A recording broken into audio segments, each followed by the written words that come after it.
চরম সমস্যায় ভুগছেন সোনামুড়া শহরের প্রাণকেন্দ্রে অবস্থিত পাঞ্জাব ন্যাশনাল ব্যাংকের সোনামুড়া শাখার গ্রাহকরা।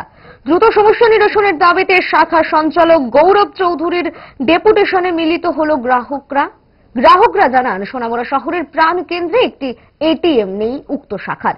ব্যাংক শাখার ভেতরেই যে একটি এটিএম ছিল, সেই এটিএমটি কিছুদিন পূর্বে শ্রীমন্তপুর ল্যান্ড পোর্টে স্থানান্তরিত করা হয়েছে। তাই পিন জেনারেট সম্পর্কিত কোনো কাজ করতে হলে গ্রাহকদের যেতে হচ্ছে 5 কিলোমিটার ভেতরে সীমান্তে। পাশাপাশি ব্যাংকে চলছে সার্ভার ডাউন সংক্রান্ত সমস্যা।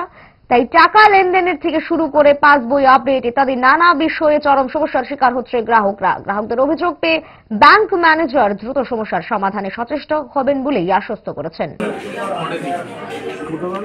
একটা ডিমান্ড ছিল আইসিবি সীমান্তপুরে ল্যান্ড পোর্ট অথরিটি থেকে একটা এটিএম দেওয়ার জন্য। সেই জন্য আমরা এখান থেকে এটা সরিয়ে এখন ওখানে দেওয়া হয়েছে। এবং আমাদের কম্পিটিশন অথরিটির কাছে রিকগনিশনও দেওয়া আছে, নতুন একটা এটিএম খুব শীঘ্রই সোনামুড়া টাউনে দরকার, এটা আমিও মনে করি। দেখা যাক, আশা করি হয়ে যাবে কিছুদিন। না, অনেকটা দূর পর্যন্ত সাফার করতে হচ্ছে গ্রাহকদের। হ্যাঁ, সেটা তো বুঝতে পারছি, অনেক গ্রাহকই কমপ্লেন করছে। আমরা অলরেডি দুবার জানিয়েছি সার্কেল অফিসকে, ওনারাও অ্যাসিওর করেছেন যে কিছুদিনের মধ্যে আশা করি হয়ে যাবে।